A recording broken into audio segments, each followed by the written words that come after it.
What's up, family? There's a lot of you in here. Say, I'm a follower of Christ Jesus. I'm in recovery for alcoholism, codependence, lust, and the lingering effects of racial trauma.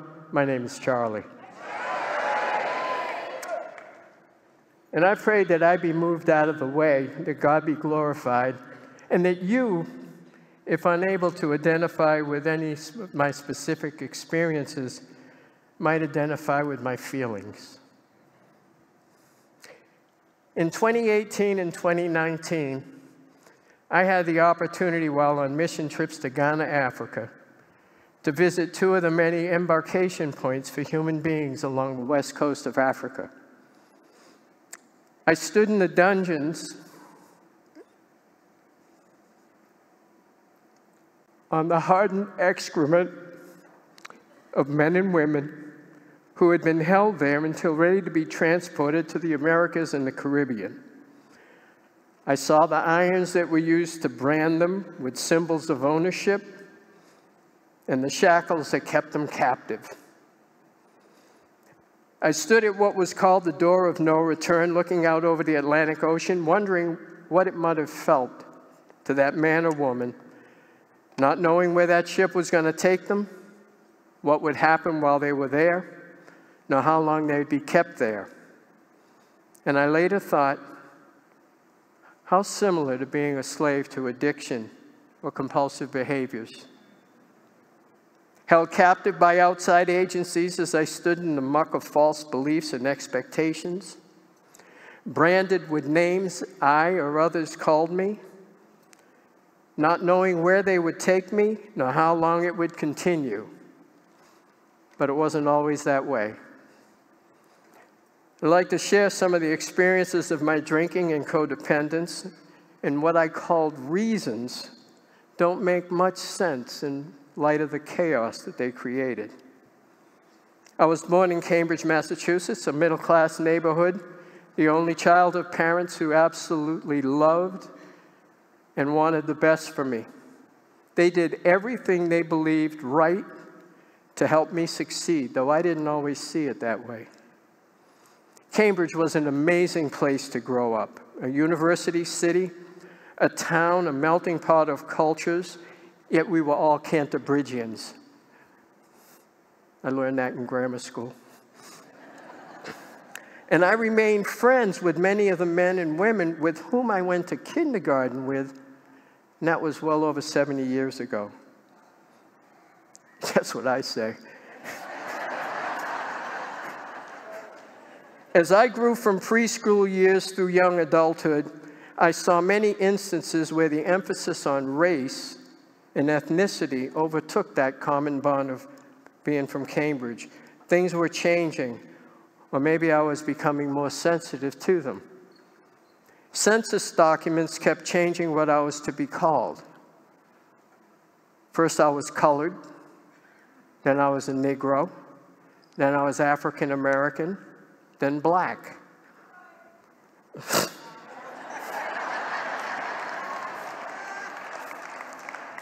Where did I really fit in? And I knew there were areas of Boston where it was not in my best interest to travel.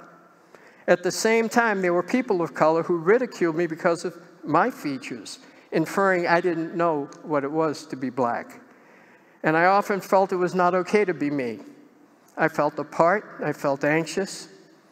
Other people were defining me, and at the time, I, not realizing, was accepting many of those definitions. And if not visibly to others, certainly in my mind. Building again on the excrement of false beliefs, living in the dungeon of expectations, and I felt powerless, frustrated, angry, and fearful. What could I do to get comfortable?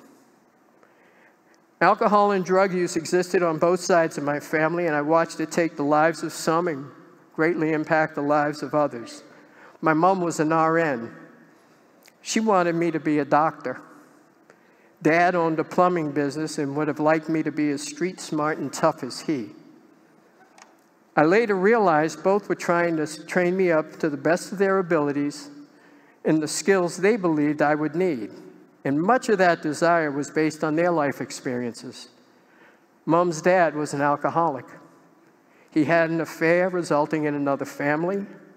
He left his family, lost businesses, and subsequently died from the disease. Mom wanted me to have security and something no one could ever take away: education. My dad fought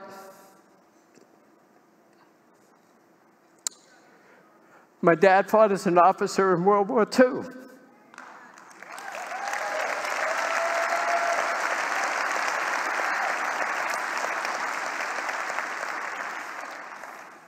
And he came home to unmet promises. He wanted me to know that life was often unfair and that one might have to fight for what was rightfully theirs. And I did not understand that at the time. I remember friends and neighbors of my folks would often stop by for a taste after work or on weekends, and they would debate sports, play card games, and listen to the musicians and the comedians of the era. I realized some of those folks drank excessively, but I had no name for it. I didn't understand why they would choose to do so. And I remember saying to myself, I will never drink. That later became, I will never drink like that. That later became, I will never drink like that again.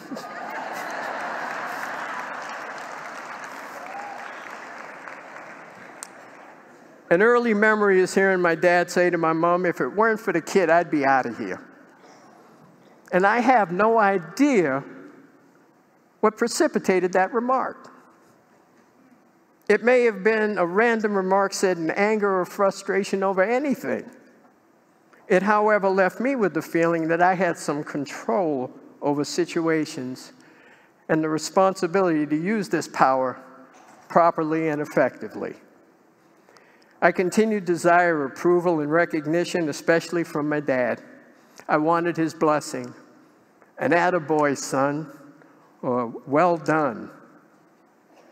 I later heard that he said it of me to others, but I don't recall it ever said to me. And he died 2 days after his 42nd birthday. I was 14 and had not yet heard that blessing, at least to my expectation. And I was told at this time I now needed to be the man of the family. A month after my dad's passing, I was admitted for a year-long hospital stay for spinal surgery. And it was there I had a personal encounter with Christ.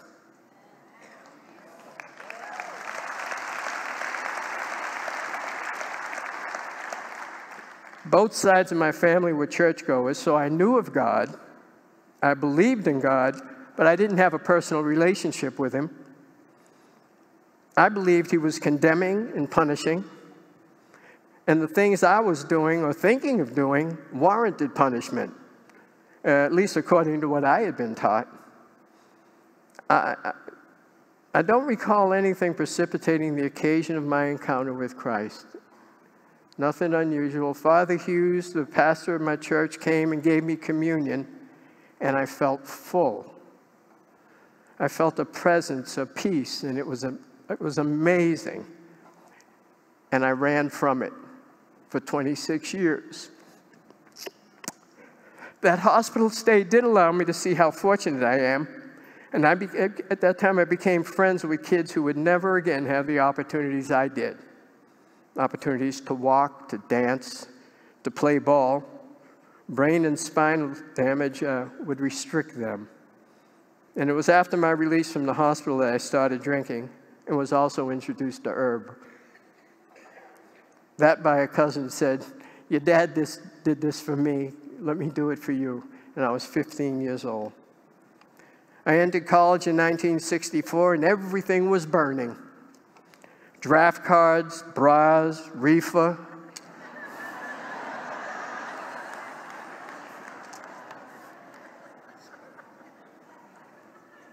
Crosses and cities. It was sex, drugs, and soul for me. I flunked out after my second year with a 1.1 GPA. That led to a DUI arrest on day one at another college in the Midwest, and I was so embarrassed by that I didn't let anyone know where I was for almost 2 weeks. And running from perceived failures, I didn't realize how selfish and self-centered I had become. I occasionally behaved inexcusably in my quest to find ease and comfort, placing my desires above the feelings and the concerns of those who love me. And that often led to feelings of shame and embarrassment. And I drank. For years, I knew I drank differently than many of my friends, but I had a college degree, a car, a job. I wasn't wearing a trench coat. I wasn't living in the shrubberbs. And I wasn't drinking all the time. I was a periodic drinker. And since I didn't drink all the time, I couldn't be an alcoholic. Much later, I came to understand it wasn't how much or how often I drank, but what happens to me when I do drink. As importantly, the obsession, the thinking I had regarding drink. How will I drink? Where will I drink? With whom will I drink? Why will I drink? By 1969, Jack, Bobby, Martin, and Malcolm had all been assassinated. Yet I'm told it's the dawning of the age of Aquarius. Peace and love are on the way. So I, believing same, Woodstock, here I come. You're not going to hear anything. I don't remember anything about it.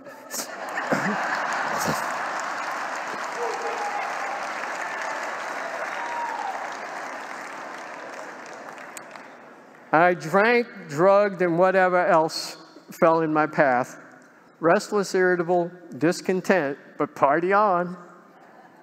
After graduation, I became a special ed teacher in a pilot program for the Boston schools. And I was the only person of color teaching or in administration. I was then recruited to be a probation officer. Yeah, I laughed at that too. Where I was a Do you know me? Where I was the first person of color employed in that position and in that court. 13 years later, I was recruited by a major international transportation and logistics company. Again, the sole person of color in management, this time in the entire state. There were 3 of us in the New England area. Again, there were feelings, maybe thoughts of isolation, apartness, and a question of my skills and abilities. Certainly, racial stigma has been a thread throughout my life. Numerous experiences of microaggression, comments and abusive behavior toward me and others during these many years. Car doors conspicuously locking as I walk by. Encounters with salespeople, police, or security. Words and gestures spoken and made. Suggestions or recommendations made by me, but not entertained, but then done so when spoken by someone else's voice. I hated it. I hated it. I especially hated the subtle comments or actions that people would deny, or when they'd say, oh, I didn't mean it that way. You shouldn't feel like that. No matter how well I did, somewhere in my mind lurked the thought that I was not good enough, that I didn't and would never fit in, and I would become very uncomfortable. And I drank. The feeling of being a long-tailed cat in a room full of rocking chairs has stayed with me. Cautious, slow to trust, ever vigilant. It helped create a reluctance to be vulnerable, to show my feelings, if I even knew what my feelings were, other than anger and fear. It was astounding how ignorant I was about myself. I had anesthetized myself, told myself not to feel. I was practicing denial. Later, through the steps in my relationship with Christ Jesus, I came to distinguish feeling victimized from being victimized. And I recognize that I'm not called to like behavior, but I am called to love people.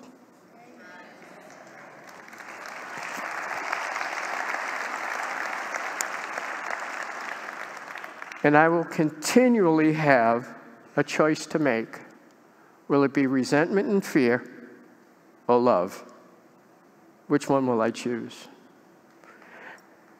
During that 25 years from high school to my sobriety date, I led a double life and for the most part enjoyed it.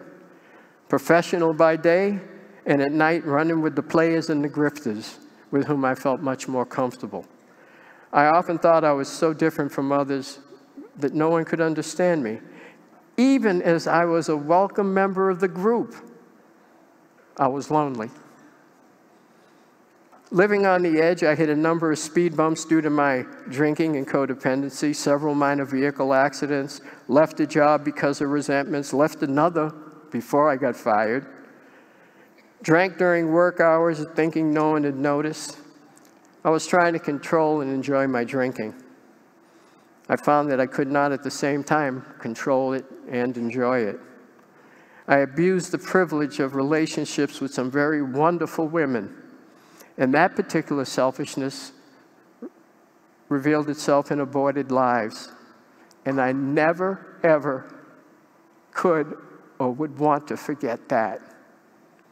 I married at 39, somehow thinking this might solve my problems. As the day-to-day situations of married life built up, my awareness that this was not the solution increased, and I began to remember that day in the hospital when I felt touched by Christ. I began to go to church on a regular basis, and many days sat on an end seat and felt my body try to go forward during that altar call. I wanted to, I felt the call, but I was afraid. What would he ask of me? How could I accomplish that? Me, who too often believed he came up short. Was God going to tell me the same thing? Now that's condemnation. That was my ego, my head, my thinking, and I drank. Busted dreams, broken promises, lost jobs, death, hurts and pains. I saw what I believed to be contradictions from the pulpit. I saw a system that appeared designed to make me and others like me feel less than. And I couldn't jibe those with my belief of what a loving God should be. I felt hopeless and scared. I had never researched God, had never read the Bible for myself, had always taken other people's opinions from radio, from TV, from the corner, even from the pulpit. But I never looked at and tried to build my own relationship to see if I could truly believe he could be trusted. I had a God of my misunderstanding. My time in that church and in his word gave me some hope. And on September 13th, 1987, I made a decision. I accepted Christ as my Lord and Savior.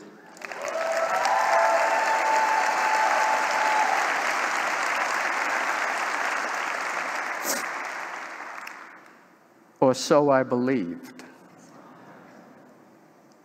My rock at the bottom of my rock bottom. I thought God would strike me sober like some kind of celestial Santa Claus.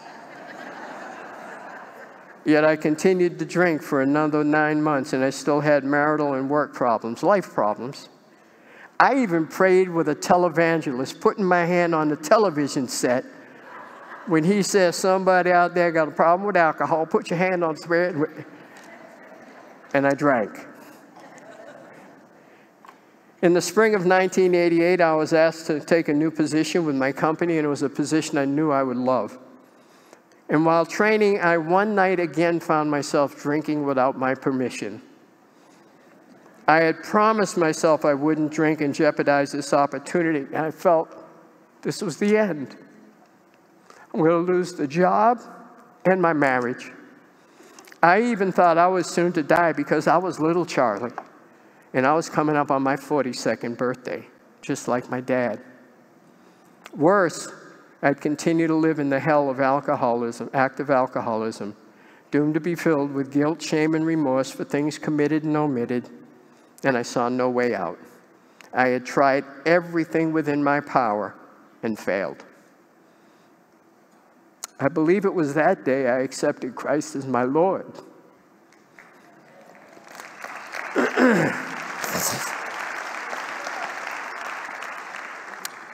That day, my gift of desperation met God's grace. And I recall the conscious thought, it stops here. Something had changed. I went to employee assistance and said for the first time to another person, I think I have a problem with alcohol. She gave me a few suggestions, which I followed, and I haven't found it necessary to drink or drug since.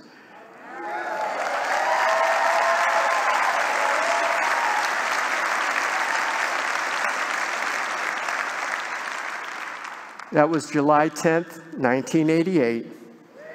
My God turned a gravestone into a milestone.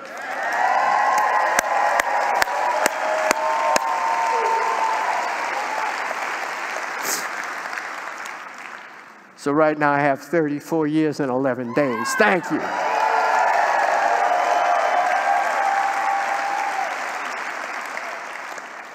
So I thought when I got sober, everything would smooth out.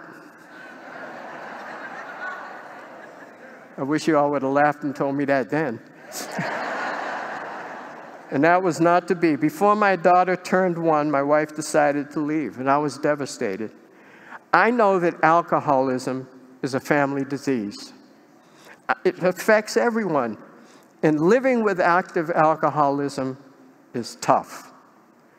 Living with early recovery is not a cakewalk either. The dynamics in the home change. The morning she left, I ran into a recovery meeting as I had been taught. One of the men there, a man who didn't look like me, who was in a profession that I mistrusted, said, "You're in the fire." I immediately thought of Daniel 3:25 of Shadrach, Meshach, and Abednego. 3 were thrown into the fire, but those looking in saw 4. And I knew I was not alone. The man in the fire was Christ. The man in the meeting was a white policeman. And I didn't drink.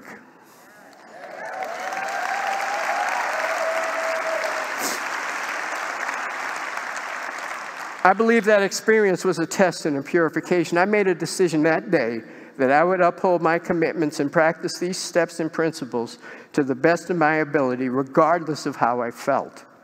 And I have been told, and I believe, that I can act my way into right thinking. And it's worked.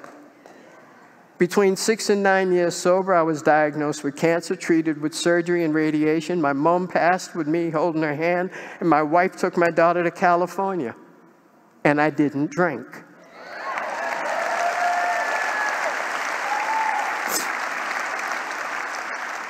At 9 years sober, I was asked by that company to move to California to run a regional management program, and I didn't drink.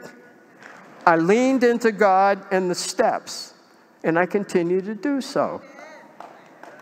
My time with God as a youngster was a ritual. It wasn't a relationship. I had heard the thou shalts and thou shalt nots. I just didn't know how to. The 12 steps in my relationship with Christ give me those how-tos. They teach me humility, an accurate, true representation of self, which even caused me to change my height on my driver's license.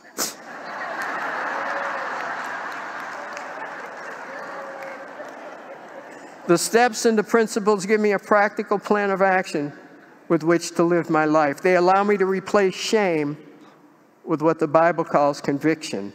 They give me tools to acknowledge and amend behavior, to question my long-held beliefs. And I've come to understand that drink and codependency are but symptoms of an underlying malady. I learned that the solution to that ailment is spiritual.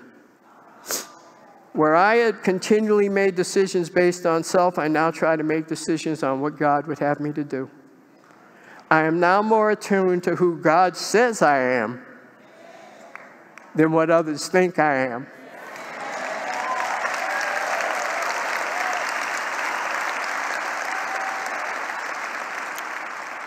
These steps allow me to see some things in a very different light, to revisit and modify some and cast others into the sea of forgetfulness, and more importantly for me, forgiveness. It was while ushering a CR summit in 2014 and watching folk nailing their hurts and pains to the crosses that I decided to try this CR thing. And that was huge. Because I got into recovery before CR existed. I had a higher power that I called by name. I had resented what I heard spoken from the pulpit regarding secular recovery. I thought those people from the pulpit were being very critical and judgmental. Then I realized I was being judgmental and critical. And that was my responsibility. I went through a step study, I became a leader, and I went on mission trips to the Navajo and the Apache nations, which see our native nations.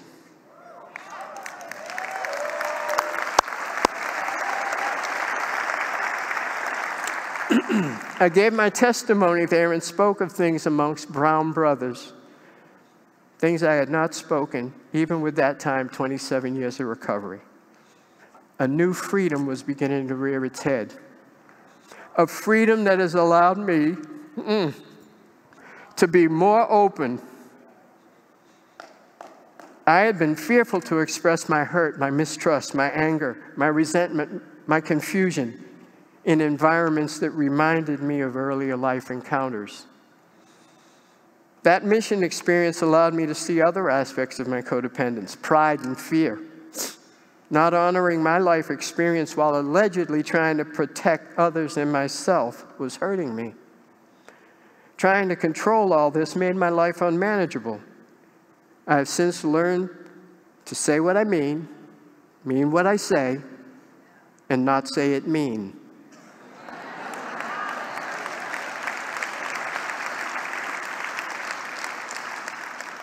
My God has not called me to like all things, but He has called me to love all people with the same love that He has shown me.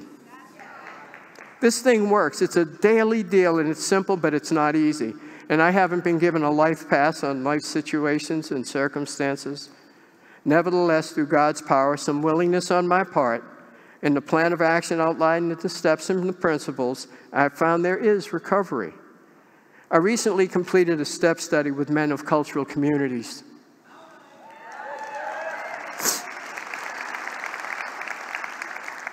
The safety and the comfort I found in that group has allowed for additional recovery.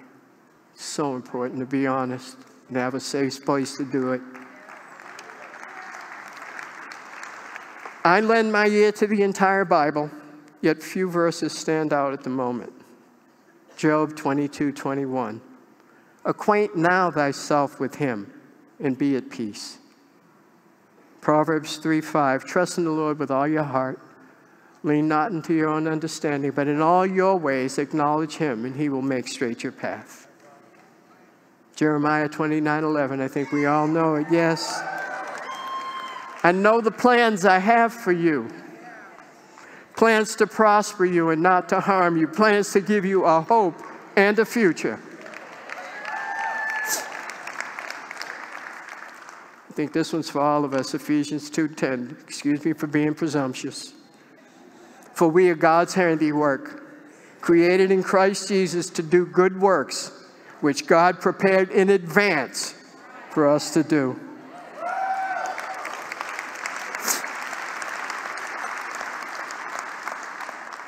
Romans 12:2, and it was referred to earlier. Do not be conformed to the pattern of this world, but be transformed by the renewing of your mind.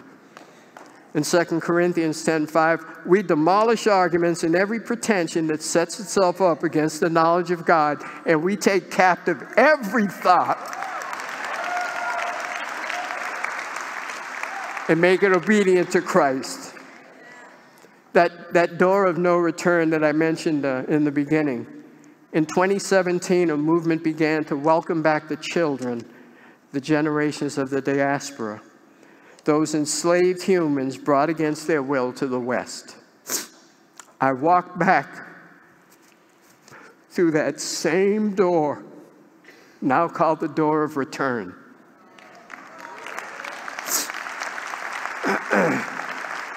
And I felt a new freedom like I was standing on holy ground. I knew where I came from. I knew my ancestry, my history, my truth. I'm a blood-bought child of the living God.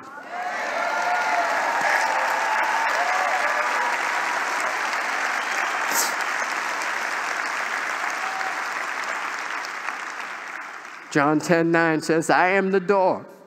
If anyone enters through me, he will be saved and will go in and out and find pasture. There's a sign on the wall as you walk back through the door of return in Ghana. I think it'll come up. That sign says Akwaba. Akwaba. A-K-W-A-A-B-A. And it means welcome.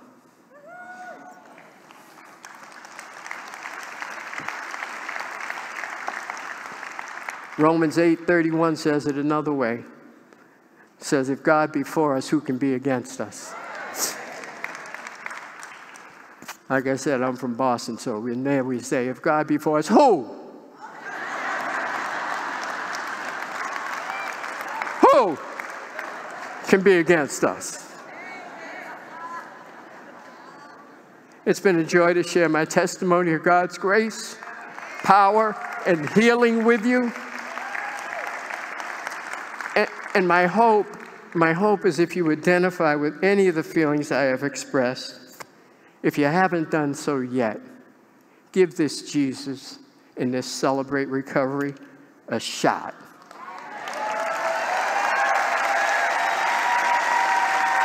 May God bless you on your journey.